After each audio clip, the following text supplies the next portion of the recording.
بگین ببینم بازیگرای خوش اشتهای ترکیه رو میشناسین؟ همونایی که عاشق غذا خوردنن و تا چشمشون به غذا میفته دیگه نمیتونن خودشون رو کنترل کنن. پس همین حالا عضو کانال لنز بشین تا در ادامه با این بازیگرای شکمو و خوش اشتها آشنا بشین. آراس بولوتیناملی. آراس خودش صادقانه اعتراف میکنه که ادعایی توی آشپزی نداره، اما آشپزخونه یکی از مکانهای مورد علاقش توی خونه است. آراس عاشق گوشته و هر غذایی هم که با گوشت پخته بشه رو دوست داره، مثل کباب و کوفته. اما کلاً از بس که خوش اشتهاست به هیچ غذایی نه نمیگه و خوشبختانه از اونجایی که فعالیتش زیاده چاق نمیشه. برجو ازبرگ. برجو عاشق غذا خوردنه و اصلاً نمیتونه در برابر غذا مقاومت کنه.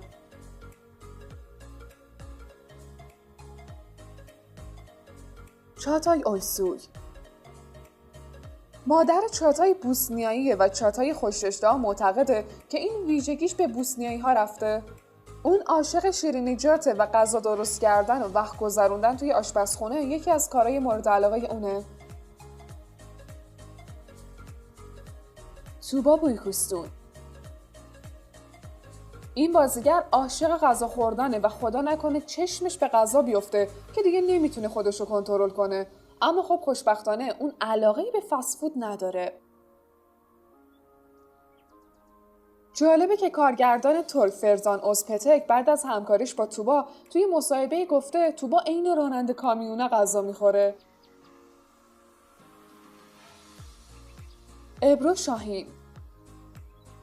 ابرو کلا نسبت به غذا ضعف داره، مخصوصا اگه اون غذا از یه منوی ایتالیایی انتخاب شده باشه. البته غذاهای ترکی و میوه‌های گرمسیری رو هم خیلی دوست داره. جان یامان. جان عاشق غذاست و خودش یه آشپز تمام عیاره. اون اصلا تحمل گرسنگی رو نداره و وقتی که گرسنه باشه و چیزی واسه خوردن پیدا نکنه به شدت عصبانی میشه.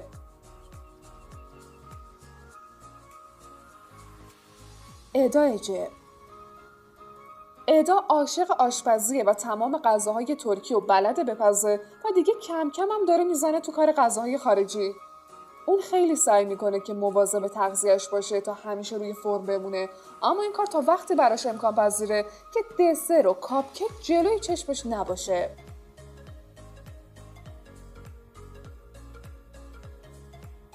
موراد اونالمیش. معمولاً آدمایی که عاشق غذان خودشون هم آشپزای خوبی هستن. موراد هم یکی از اوناست که سالهاست به خاطر تنهایی خودش آشپزی میکنه و یه غذاهایی میپزه که انگشتاتون هم باهاش میخورین.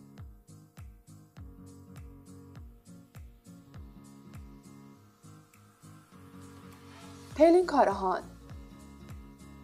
پلین عاشق آشپزی کردنه و غذا خوردن برای اون یه لذت بزرگه. اون از بین غذاها ماکارونی رو خیلی دوست داره و 3 سوته یه ماکارونی میپزه که حرف نداره. البته دسراش هم فوق‌العاده است. پلین میگه تا حالا فقط یه بار توی عمرم تونستم رژیم بگیرم و 21 روز دوام آوردم که قند و کربوهیدرات نخورم، اما به محض تموم شدن رژیمم سریعا سراغ ماکارونی و نوتلا رفتم.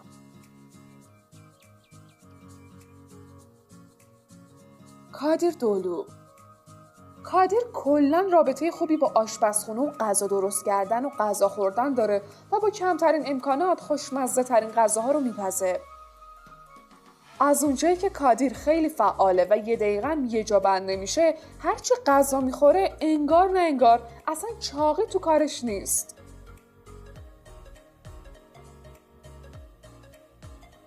مریم موزلی. مریم از اون دسته از خانومایی نیست که صبحا فقط قهوه میخورن و در طول روز هم هیچی نمیخورن که نکنه چاق بشن.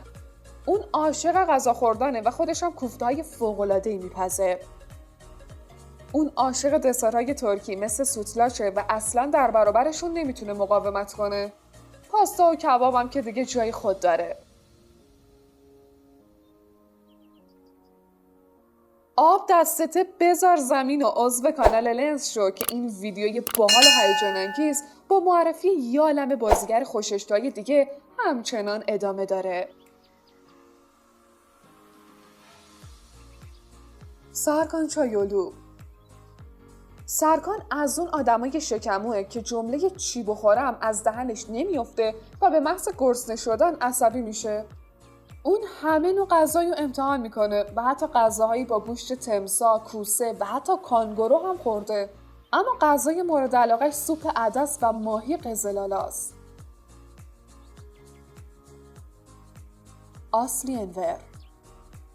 آسلی به هیچ وجه نمیتونه از شیرینیجات دوری کنه و انقدری که عاشق غذا خوردنه دیگه این علاقه براش به یه معضل تبدیل شده، چون از اون دسته از آدماست که خیلی زود چاق میشه. کرم بورسی. کرم یه پسر خوش اشتهاست که عاشق آشپزیه و همه مدل غذایی میپزه.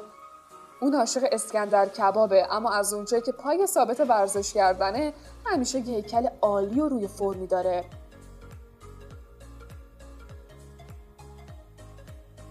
ازگه گورل.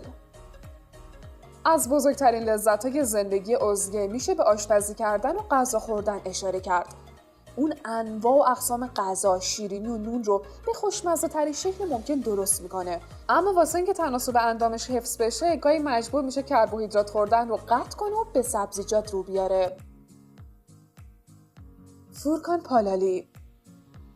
فورکان عاشق غذا خوردنه و کباب رو خیلی دوست داره، تا جایی که خودش اعتراف میکنه که زنی که آشپزش خوب باشه میتونه اونو تحت تاثیر قرار بده. و سلام. هازال کایاب. هازال عاشق غذا خوردنه و به گفته خودش موقع غذا خوردن خیلی احساس خوبی داره و خوشحاله. اما هازال نه فقط خوردن غذا که درست کردنش هم دوست داره و حتی دوره‌های آشپزی حرفه‌ای رو هم گذرونده. هازال عاشق سوپ بیران شهر آنتپ است و واسه خوردن این سوپ حاضر هر روز با اتوبوس تا اون شهر بره و برگرده. یعنی تا این حد شکمو. آلپ نوروز. آلپ خوش اشتها به هیچ غذایی نه نمیگه و اصلا غذایی وجود نداره که دوست نداشته باشه. اون میگه که اگه بازیگر نمیشد حتما آشپز میشد. فرح زینب عبدالله. فرح میمیره برای هر چی غذای چاق کننده است. اون عاشق انواع کیک و شیرینی و برنج و پیتزا و پاستاست. اون به قدری ماکارونی دوست داره که میگه میتونم تمام عمر ماکارونی بخورم بازم ازش سیر نشم. تانر اولمز. تانر عاشق همه غذاهاست، در حدی که عشقش به غذا رو دیگه یه بیماری میدونه. اون همه نوع غذای دوست داره و میپزه و جالبه که فقط در صورت تلویزیون نگاه میکنه که بخواد برنامه آشپزی ببینه. بورجو بیریجیک. بورجو از اون زنای خوششانسیه که هرچی میخوره چاق نمیشه. اون عاشق غذا خوردنه و در مورد عشقش به غذا میگه من از اونایی نیستم که برای زنده بودن غذا بخورم، در واقع من برای خوردن زندگی میکنم. جم ییلماز. از جم ییلماز شکموتر و خوش اشتهاتر مگه داریم؟ اون عاشق غذاهای ترکی و ماکارونیه، اما از بس که عجوله هیچ وقت آشپز خوبی نبوده. اون حتی اگه سیرم باشه از باقلوا نمیتونه بگذره. خلاصه فکر کنم جم از اوناست که به این جمله معتقده: سیری و 60 لقمه. ملیس سزن. ملیس عاشق غذا خوردنه. اون همه غذای دوست داره و بین هیچ کدوم از غذاها تبعیض قائل نمیشه. یعنی سنگم بذاری جلوی ملیس فکر کنم اونو با اشتها بخوره. اون میگه به طرز باور نکردنی از غذا خوردن لذت میبرم و بیشتر از همه چیز برای غذا پول خرج میکنم. اما از اونجایی که در هر زمان و هر مکانی که فرصت پیدا کنه میرقصه، این اشتهای بیپایانش کار دستش نمیده و همیشه اندام خوبی داره. اوراس کایگیلار اولو. اوراس که تا همین چند سال پیش خیلی اضافه وزن داشت عاشق غذاست. البته بیشتر تو کار غذاهای بین‌المللی و بروزه تا غذاهای سنتی. اون انقدر به غذا علاقه داره که میگه اگه بازیگر نمی‌شدم حتما یه سرآشپز حرفه‌ای می‌شدم. اون غذاهای گوشتی رو خیلی دوست داره. آسلیان گونر. آسلیان عاشق آشپزی کردن و سرو کردن غذا و خوردن اونه. اون که خودش دستپخت خوبی داره، وقتی به یه جای جدید میره اولین کاری که میکنه خوردن غذای اونجاست.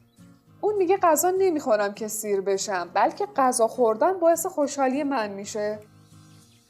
خب بگیم ببینم نظرتون راجع به این ویدیو چیه؟ از شنیدن اسم کدوم بازیگر توی این ویدیو از همه بیشتر تعجب کردین؟ به نظرتون جای کدوم بازیگر توی این لیست خالیه؟ نظراتتون رو برای ما بنویسید و این ویدیو رو لایک کنید و عضویت در کانال لنز رو هم فراموش نکنید.